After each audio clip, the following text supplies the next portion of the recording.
Hello guys, welcome back to my channel. So Sean Diddy Combs has released a report through a friend. So this source is telling TMZ that Sean Diddy Combs had someone putting a knife to his neck. Now hear this, and where it all sounds suspicious, fabricated, made up, and you can tell that it's not true. I would hope it's true, because at least for once Diddy would know how it feels to not be in control of a person and to have his life threatened, just as how he did those other women, and he also did it to men as well. We've heard quite a few stories about who Sean Diddy Combs have beaten up and who he hasn't beaten up and all of that jazz. And you know what I'm hoping for? God forgive me if I'm wrong in this, but I've been sitting back and I've been listening and I've been looking into the case all over again, and I'm saying to myself, what if there becomes a time when one or two of Sean Diddy Combs' daughter is put in the situation of a Cassie Ventura? Because you see, sometimes life has a way of putting you in circumstances where you truly get to experience the pain of what you've caused someone, because even until this point he's not remorseful. The mere fact that he's like, oh, what I did, it was wrong, but it's because of the drug and it's because of this, he's still not remorseful about what he's doing. And now he's here plotting a story because he wants to serve time at a different prison facility if he doesn't get out to do home probation. We know he's not going to do the home probation, so what he's doing, he wants to paint to the judge that all this time that I was at NBC, my life wasn't in jeopardy, but there was something that happened where someone had a knife to my neck, and the person that is telling the story is saying, we don't know if it's, the prison guard who had broken up the fight, or if it was Diddy who had to defend himself. And there's one thing we know, for those who have been keeping up with the prison stories and TikTok has some really great prison stories. Diddy or whoever is telling the story, they would have known who broke up that fight, whether it was Diddy who had to defend himself or if it was the prison guard. And Diddy needs to understand that if Tory Lanez had both lungs collapsing after being stabbed several times and he's still in that facility, he needs to understand that no matter what tricks or games he tries to pull in his favor, it is definitely not going to work for him. And we also have to remember what Cassie Ventura told us about this man. He's a liar, and he'll consistently lie right through his teeth until he's caught in that lie.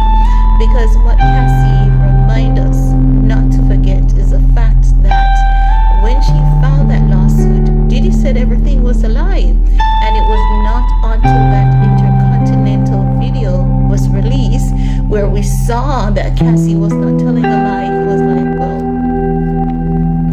yeah, I did it and I wasn't in the right place. And then he was so angry about having to apologize that he even deleted the video, which shows you that this man lacks authenticity and he lacks sincerity.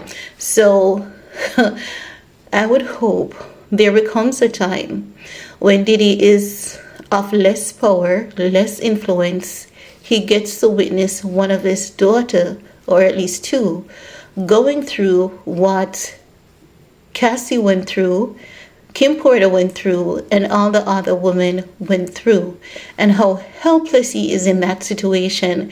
And all those girls can do is just cry to him, and that's the only time he will truly understand the pain and the trauma that he brought those women through. I hope it's not as bad, but I do hope that he gets some insight, because I really don't think it is fair for him to do all that he did to those women and his daughters not experience some amount of it. I don't care who wants to say it's cruel. I think it is like balancing the scale. I think that's what karma is about, putting you in the position of experiencing how your trauma that you've inflicted on someone's daughter affected them and their family. So I do hope that he gets to experience that at some point in time. Now, as it relates to what TMZ is saying, TMZ is basically saying that one of Diddy's close friends is speaking out about the terrifying moment the mogul woke up in a prison with a knife pressed to his throat. Charlucci Finney says that the attack went down during one of the nights Diddy was sleeping at the MDC Brooklyn, an incident that first came to light during Diddy's sentencing. They're saying sources familiar with the situation have confirmed its authenticity to us. Now, they can always confirm its authenticity, but it really doesn't sound authentic. Now, they're saying Finney told Daily Mail his friend woke up with the weapon to his neck just seconds away from serious harm or death. He says he doesn't know if the guards came to break it up or if Diddy fought the guy off. Sources familiar with the situation confirmed the details for TMZ. Finney imagines the inmate intent was to intimidate Diddy, particularly in a notorious facility like MDC Brooklyn. He added prison just isn't a safe place for anyone convicted in a case related to sex, and he's worried about Diddy's safety. Too bad Diddy wasn't worried about Cassie's safety. And I believe that Diddy paid to orchestrate that entire drama just to say to the judge, yeah, it is bad. You need to get me out of here.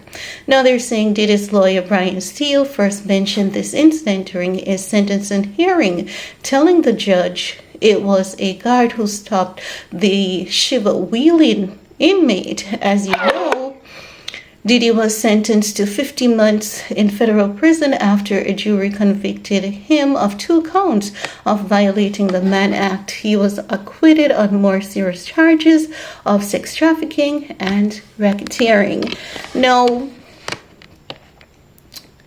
I don't care how they want to put this. They're talking about, Trump considering pardoning Diddy. We're hearing one report that is saying it's not true, and Diddy is saying it is true. They did, in fact, got word from the White House that Trump could potentially pardon him, Diddy. No, I'm not going to say Diddy is telling a lie about that pardon, but I believe, because Sloan Bella told us that Diddy had a lot of info on these people. And if they do pardon Diddy, I don't think that he's going to be safe. I think that his safest place might be doing his time inside. If released, I don't think he'll be safe, because at that point in time, they don't know if he's going to start snitching on the upper ups. All of these things, I believe, in my opinion, they are connected, but connected to what degree, we know that is unknown to us. But that's all I have to share in this video with you guys. Hope it makes some sense, and I want to know if you guys agree that this was something that was orchestrated by Diddy, in my opinion, so as to get him out of MDC and to get him into a facility that might have a bit more freedom, where he can pay people to smuggle in his substances and still be on his addiction while going to these drug rehabilitation programs, shaving a year off his sentence, claiming to be a Christian. This is what many of these people do, and many people fall for it. But I want to hear from you. What's your take? And while you're at it, thumbs up, share, stay safe, and we're gonna talk some more. Peace.